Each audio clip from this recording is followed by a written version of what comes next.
Hello दोस्तों, नमस्कार। कैसे हैं आप लोग सभी? मैं निखिल अरोड़ा, आपका दोस्त, आपका साथी। आप देख रहे हैं crypto with Nikhil Arora and Nikhil Arora official. आज के इस वीडियो के अंदर मैं बात करने वाला हूं आपसे कि ग्लोबल मार्केट की ये जो हलचल हुई है, इसके बाद बाजार ने कल क्रिप्टो सेगमेंट्स पर जो गिरावट दिखाई तो उसे रिकवर करने की कोशिश करी, और जो रिकवरी मोड आया वो आया हमारे उस रेजिस्टेंस लाइन तक जिसकी हम बात लास्ट वाले वीडियो के अंदर करते गए थे, और वो मोड था 1,15,000 पर। So if you are a gold trader, if you are Ethereum trader, if you are BTC trader, ये वीडियो आपके लिए बहुत खास है। और अगर आप ट्रेडर नहीं भी है तो इस वीडियो को एंड तक देखना, ट्रेडर बन जाएंगे और ऑप्शन और फ्यूचर पर ट्रेड करना। इथेरियम और बीटीसी के बारे में इस वीडियो पर मैं चर्चा करूंगा, साथ ही साथ में गोल्ड कितना और यहां से अप जा सकता है उस बारे में बात करते हैं। तो देखिए, बीटीसी और इथेरियम के अंदर रिकवरी क्यों आई?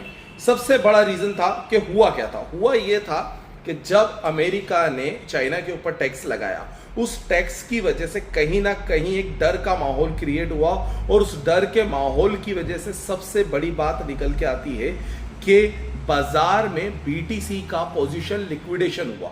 और पोजीशन के अंदर जब भी लिक्विडेशन होता है तो जिन लोगों ने बीटीसी को फ्यूचर में लॉन्ग कर रखा होता है उनकी पोजीशंस कटती है और उनका होता है एक तरीके से अकाउंट्स खाली।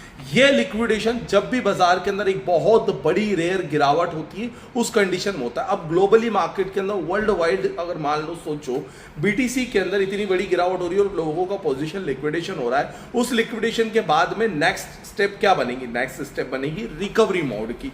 रिकवरी मोड आएगा तो फिर जिसने अब गिरावट के बाद शॉर्ट करा था उसका भी पोजीशन लिक्विडेशन होगा। इसीलिए जब रिकवरी मोड आया तो 1,15,000 तक जिनके एसएल लगे हुए थे, 1,15,000 16,000 तक उन लोगों के सभी के एसएल ट्रिगर होते हैं। और फिर अगेन से देखिए, जब बाजार गिर रहा होता है और गिरते गिरते बाजार में एकदम पॉइंट पर नीचे आने के बाद भी अगर किसी ने सेल कर दिया तो उसका एसएल यहां पर लगा हुआ, तो वो एसएल जाकर के ट्रिगर करेगा, और उस एसएल को ट्रिगर करने के बाद वो वापस से दोबारा गिरने की कोशिश करेगा, और वही पिक्चर आज हमें देखने को मिल सकती है। इसीलिए हमारे पास में बीटीसी पर जो important level of the line है वो है 1,12,000, 1,08,000। दीज आर द टू बहुत इंपॉर्टेंट लाइन। 1,12,000 को गिरावट करता है तो फिर 1,08,000 तक मूवमेंट दिखा सकता है। रिकवरी जोन में वही कहूंगा, मैंने पहले भी कहा था कि 1,15,000 के ऊपर अगर होल्ड करता है एक दो दिन तो ही रिकवर है, अगर नहीं कर पाता है, जाता है वापस नीचे आ जाता है, तो that's only a trading zone.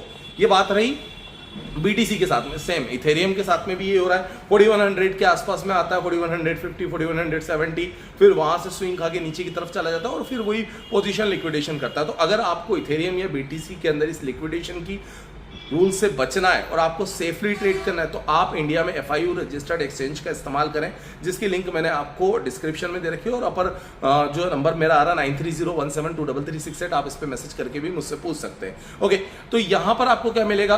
एक तो FIU रजिस्टर्ड एक्सचेंज, दूसरा मेरा सपोर्ट, और तीसरा आप ऑप्शन में भी ट्रेड कर पाएंगे। तो ऑप्शन के अंदर लिक्विडेशन का रूल ही नहीं होता, आपने मोमेंटम पकड़ लिया तो then you will get the jackpot on your account.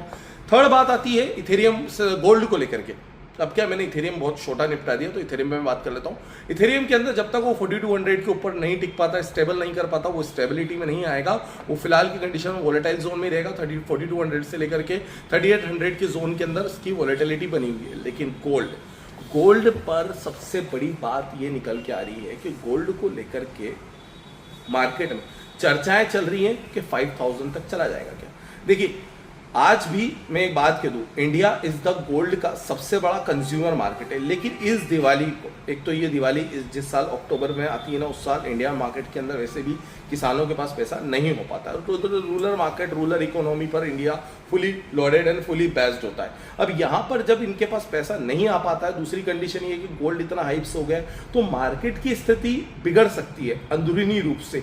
उसी कंडीशन में इकोनॉमी का दूसरा रूल ये कहता है कि जब बाजार में किसी चीज की कीमत बढ़ती है तो उसको लेने के लिए लोगों की और डिमांड आती है। तो एक तरफ बाजार में पैसा है नहीं, दूसरी तरफ गोल्ड महंगा हो रहा है, तीसरी तरफ शादियों का सीजन सर पे खड़ा हुआ, और चौथी तरफ मार्केट में 5,000 ऑन्स के जो है गोल्ड के रेट क्रिएट किए जा रहे हैं। तो इस सारी बातों को चर्चा में ध्यान में रखते हुए, ज्यादा बड़ी बात तो नहीं कहूंगा, लेकिन फिर भी मेरा पर्सनली टारगेट ये निकल के आता है कि कहीं ना कहीं 4,200 तक गोल्ड को चला जाना चाहिए। और 4200 तक के गोल्ड के टारगेट्स यहाँ पर निकालना कोई बड़ी बात नहीं है, विद इन 1 वीक आपको नजर आ सकते हैं।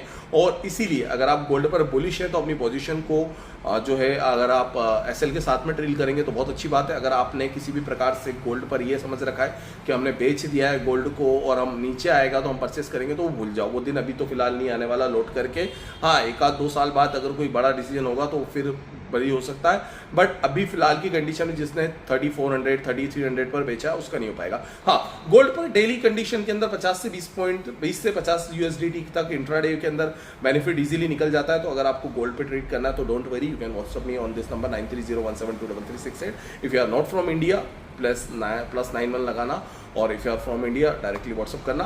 अगर आपको गोल्ड पर भी ट्रेड करना है, BTC पर ट्रेड करना है, इथेरियम पर ट्रेड करना है, तो मैं सिर्फ इसी पर वर्क करता हूँ। I am not work in any kind of the other market, so please message me for this. और if you are from UAE citizen, आपके लिए मेरे पास में एक बेस्ट ऑफ द एक्सचेंज है जो आप मुझे मैसेज करके पूछ सकते हैं। Please message me on this number. Thank you friends, video पसंद आया like share subscribe, and gold can hit 4200 as soon as possible. That's my prediction. So if you are a trader, please trade carefully and never trade without a stop loss. Love you all.